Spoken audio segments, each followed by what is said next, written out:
अब question number 2 का part number 3 आपको आपकी स्क्रीन पर नज़र आ रहा है। ये भी आपको n क्रॉस n का ही डिटर्मिनेंट दिया गया है।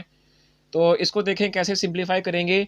यहाँ भी हम वही काम करेंगे कि यहाँ पे इस डिटर्मिनेंट में इसकी फर्स्ट रो में बाकी तमाम रोज़ को ऐड कर देंगे।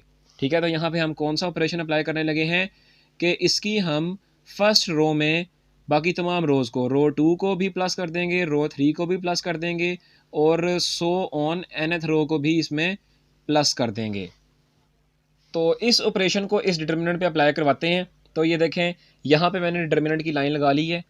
अब यहाँ देखें आपसे कहा जा रहा है कि रो 1 में बाकी तमाम रोज़ को ऐड करना है। तो ये आपके पास रो 1 है, इसको आपने देखें रो 1 के फर्स्ट एलिमेंट को आपने प्लस करना है रो 2 के फर्स्ट एलिमेंट से, उसको प्लस करना है रो 3 के फर्स्ट एलिमेंट से और प्लस सो ऑन करते करते आखिर में nth रो के फर्स्ट एलिमेंट को प्लस कर देना है।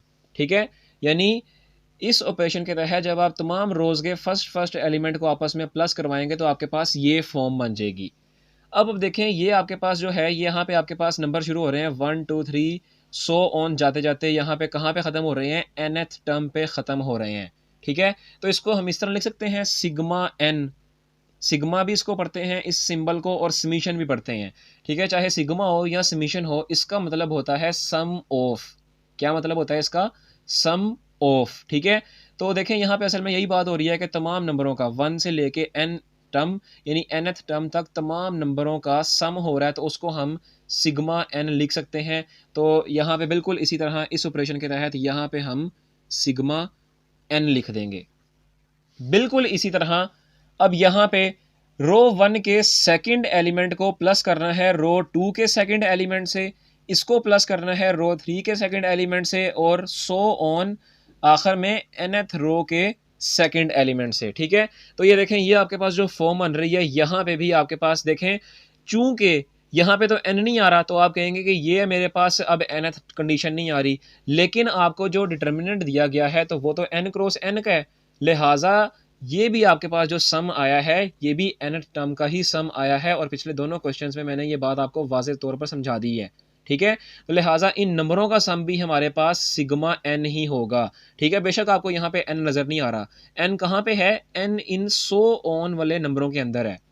ठीक है, तो बिल्कुल इसी तरह जैसे इसका सम हमारे पास सिग्मा n था, इस फैक्टर का सम भी हमारे पास सिग्मा n ही होगा।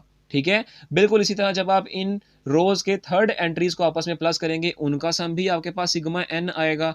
बिल्कुल इसी तरह सो ऑन आगे आके जाके आप जब इनको आपस में प्लस करेंगे तो इनका सम भी आपके पास सिग्मा n ही आएगा और आगे लास्ट वाली टर्म्स को भी जब आप प्लस करेंगे तो उनका सम भी आपके पास सिग्मा n ही आएगा और बाकी तमाम की तमाम एंट्रीज़ एज इट इज़ लिख देंगे। तो ये देखें बाकी तमाम की तमाम एंट्रीज़ को मैंने बिल्कुल एज इट इज़ लिख दी है। अब आप देखें कि ये वाला डिटर्मिनेंट जो आपके पास आ रहा है, इसमें आपके पास जो फर्स्ट रो है इसमें सारी एंट्रीज़ जो हैं वो sigma n sigma n sigma n ही हैं। लिहाजा यहाँ पे इस डिटर्मिनेंट की फर्स्ट रो में से सिग्मा n को हम कॉमन ले लेंगे। तो ये देखें यहाँ से हमने इस डिटर्मिनेंट की फर्स्ट रो से सिग्मा n को कॉमन ले लिया तो वहाँ पे हमारे पास 1 1 1 सो ऑन 1 बच जाएंगे। अब आप देखें कि यहाँ पे मैंने ये डिस्टेंस क्यों छोड़ा है, यहाँ पे मैंने एक बात करनी थी कि यहाँ पे ये जो वैल्यू आपके पास ये nth रो जो थी ये असल में यहाँ लिखी हुई थी, इसको मैंने थोड़ा नीचे करके लिखा है। क्यों? क्योंकि हम यहाँ से इन एंट्रीज से पहली वाली एंट्रीज को यहाँ पे लिखेंगे। ठीक है, जैसे मिसाल के तौर पर यहाँ n है, n से पहले क्या आता है? वो आता है जी n से पहले n-1 और n-1 से पहले क्या आता है? वो आता है n-2। ठीक है, तो बिल्कुल इसी तरह यहाँ पे इन नंबरों से पहले पहले जो टर्म्स आती हैं उनको हम यहाँ पे लिखेंगे। अब 1 से पहले क्या आता है? 1 से पहले तो असल में -1 आता है, लेकिन यहाँ पे हम -1 नहीं लिखेंगे। यहाँ पे जब इस तरह की बात हो ना तो यहाँ पे हम n लिखेंगे। 1 से पहले n आता है और n से पहले n-1 आता है। ठीक है, अब 2 से पहले क्या आता है? 2 से पहले 1 आता है और 1 से पहले n आता है। बिल्कुल इसी तरह n-2 से पहले क्या आता है? n-3 आता है और n-3 से पहले क्या आता है? n-4 आता है। n-1 से पहले क्या आता है जी? n-2 आता है और n-2 से पहले n-3 आता है। तो ये चीज़ें हमने इसलिए लिखी हैं ताकि हमारे पास आगे जाके ज़रा आसानी पैदा हो जाए। तो उम्मीद है आपको ये वाला पॉइंट समझ आया होगा। अब हम क्या करेंगे, देखें हमारे पास ये जो रो 1 है ये सारी की सारी सेम हो चुकी है। ठीक है, तो क्या करते हैं, यहाँ पे हम ऑपरेशन अप्लाई करते हैं कि कॉलम 2 को माइनस करेंगे कॉलम 1 से। ठीक है, बिल्कुल इसी तरह कॉलम 3 को माइनस करेंगे कॉलम 1 से। इसके बाद कॉलम 4 को माइनस करेंगे कॉलम 1 से, और उसके बाद चलते चलते nth कॉलम को माइनस करेंगे कॉलम 1 से। ठीक है, अब इन ऑपरेशंस को अप्लाई करते हैं और देखते हैं कि हमारे पास क्या डिटर्मिनेंट आता है। तो यहाँ पे ऑपरेशन अप्लाई करते हैं। तो देखें यहाँ पे जो सिग्मा 1 और फर्स्ट कॉलम है, इनके ऊपर तो कोई ऑपरेशन ऑपरेट नहीं होगा, लिहाजा इनको मैंने यहाँ पे एज इट इज़ लिख दिया है। अब देखें जो फर्स्ट ऑपरेशन है उसमें कहा जा रहा है कॉलम 2 को माइनस करें कॉलम 1 से। ये आपके पास सारा का सारा कॉलम 2 है, इसको माइनस करेंगे कॉलम 1 से। तो देखें 1 माइनस 1, तो ये आपके पास हो जाएगा 0। यहाँ पे 3 माइनस 2, तो ये आपके पास हो जाएगा 1। इसी तरह 4 माइनस 3, तो यहाँ पे भी आपके पास 1 आ जाएगा। सो ऑन आगे देखें, ये आपके पास है n माइनस 1, इसको माइनस करना है n माइनस 2 से। n माइनस 1 को माइनस करना है n माइनस 2 से। तो इसको सिंप्लीफाई करें, ये आपके पास हो जाएगा n माइनस 1, माइनस को अंदर अप्लाई करते हैं, हो जाएगा माइनस n प्लस 2। ये माइनस का n और प्लस का n कट गया, दो में से एक निकालेंगे तो एक बचेगा, लिहाजा यहाँ पे n माइनस 1 को n माइनस 2 से माइनस करेंगे तो 1 ही आपके पास आंसर आएगा। अब देखें n को माइनस करना है n माइनस 1 से, n को माइनस करना है n माइनस 1 से, माइनस को अंदर अप्लाई करवाएं, ये हो जाएगा n minus n plus 1। n और n कट गया, बाकी आपके पास क्या बच गया, प्लस 1 बच गया। बिल्कुल इसी तरह जब आप 1 को n से माइनस करेंगे तो ये आपके पास हो जाएगा 1 माइनस n। ठीक है, तो पहले ऑपरेशन के तहत हमने ये सारा काम कर लिया। अब दूसरा ऑपरेशन क्या कह रहा है कि C3 को यानी कॉलम 3 को आपने माइनस करना है कॉलम 1 से। तो ये आपके पास कॉलम 3 है सारा का सारा, इसको कॉलम 1 से माइनस करेंगे तो ये हो जाएगा 1 माइनस 1, यहाँ पे भी 0 आ गया। ठीक है, आगे है 4 माइनस 2, तो जब इसको सिंप्लीफाई करेंगे तो यहाँ पे 4 माइनस 2 आपके पास आ जाएगा 2। आगे 5 माइनस 3, ये भी हो जाएगा 2। सो ऑन आगे देखें n minus n minus 2, n minus n minus 2 करेंगे तो माइनस को अप्लाई करवाएं, n माइनस अंदर अप्लाई हो जाएगा और ये बन जाएगा प्लस 2। तो माइनस माइनस यानी माइनस n और प्लस n कट गया, तो बाकी आपके पास 2 बच जाएगा, लिहाजा यहाँ पे आपके पास आ जाएगा 2।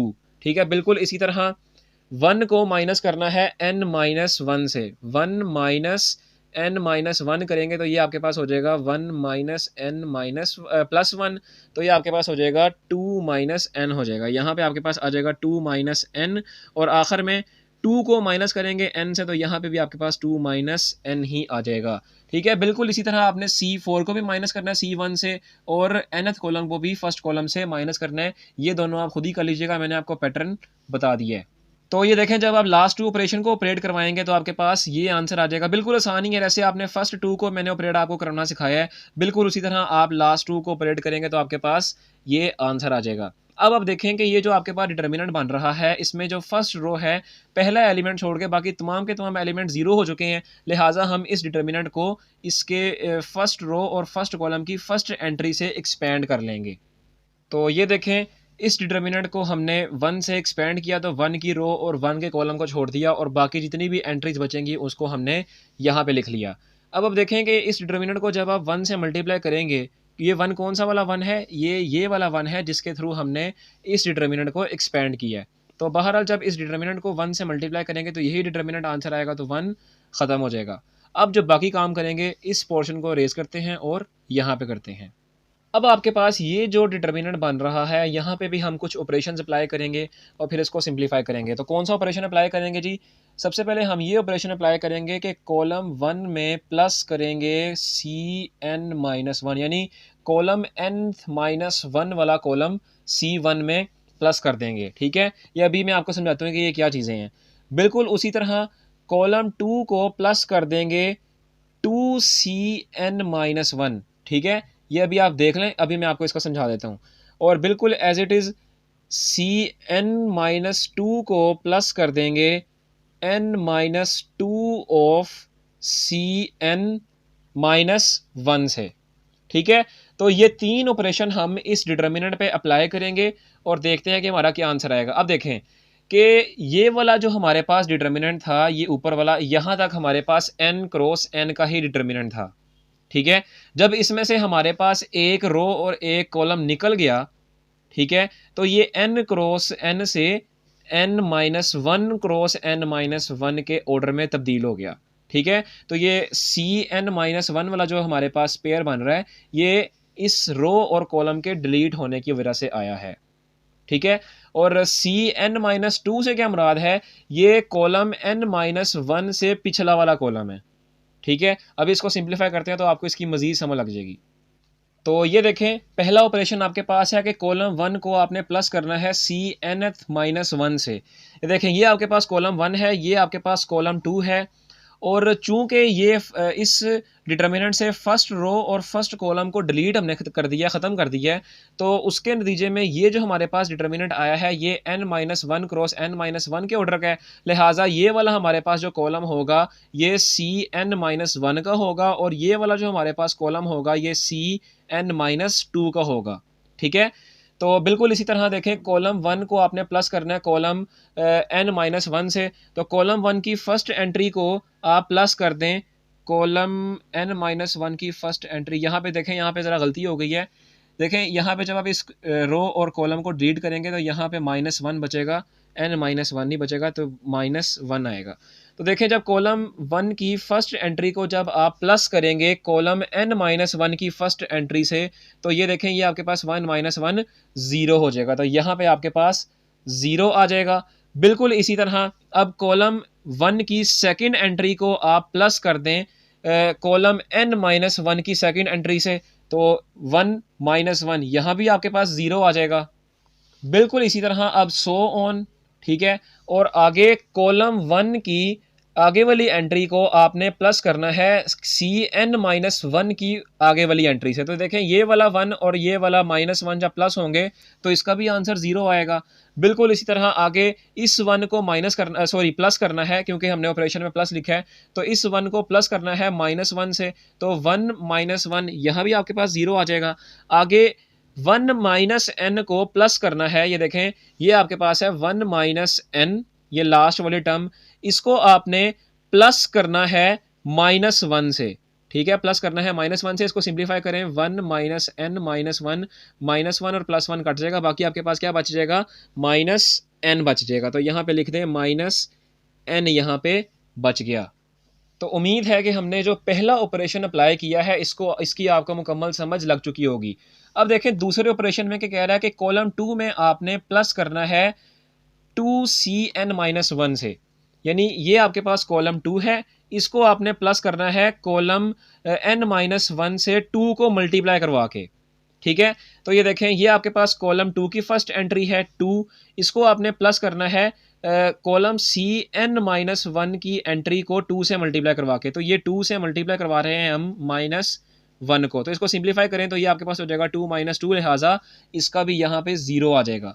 बिल्कुल इसी तरह यहाँ पे भी आप यही काम करेंगे, 2 यहाँ पे 2 से मल्टीप्लाई करवाएंगे तो ये -2 हो जाएगा, इसको आप आपस में प्लस करेंगे 2 - 2, यहाँ भी आपके पास 0 आ जाएगा। बिल्कुल एज इट इज़ यहाँ भी आपके पास देखें वही चीज़ है, तो आगे भी आपके पास सो ऑन 0 आ गया।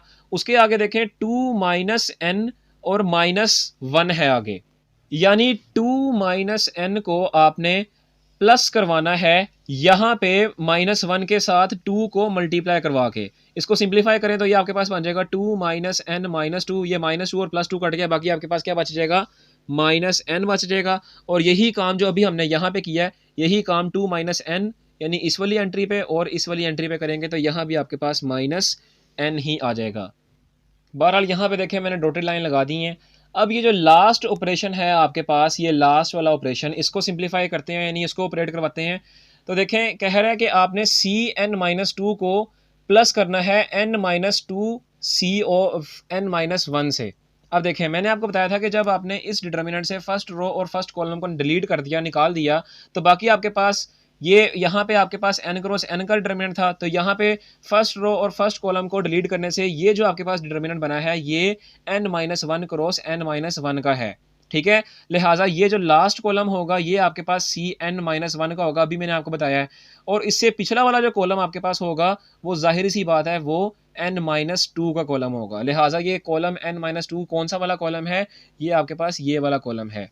ठीक है, तो देखिए क्या कह रहा है कि कॉलम n-2 वाले कॉलम को प्लस करना है कॉलम n-1 में n-2 को मल्टीप्लाई करवा के, ये देखें सुनने में पेचीदा लग रहा है, इसको सिंप्लीफाई करते हैं तो आपको आसानी से समझ लग जाएगी। देखें कॉलम n-2 की, ये वाले कॉलम n-2 की फर्स्ट एंट्री आपके पास क्या है, वो है n-2। इसको प्लस करना है n-2 को इस कॉलम n-1 की फर्स्ट एंट्री से मल्टीप्लाई करवा के, इसकी फर्स्ट एंट्री है -1, इससे मल्टीप्लाई करवा के इसको आपस में प्लस कर देना है। अब इसको देखें सिंप्लीफाई करवाएं तो ये आपके पास बन जाएगा n-2, इस माइनस को अंदर अप्लाई करवा दें तो ये आपके पास बन जाएगा -n और +2 बन जाएगा। इसको सिंप्लीफाई करें तो ये हो जाएगा n-2 -n और +2, ये n से कट गया, 2 माइनस का इस पॉजिटिव 2 से कट गया तो क्या बचा, 0 आ गया। ठीक है, तो यहाँ पे आपके पास क्या आ जाएगा, 0 ही आ जाएगा। ठीक है, अब देखें मैंने आपको मेजर थीम बता दी है। अब बिल्कुल इसी थीम के तहत चलें एक और एंट्री को सॉल्व कर लेते हैं ताकि आपके लिए आसानी रहे।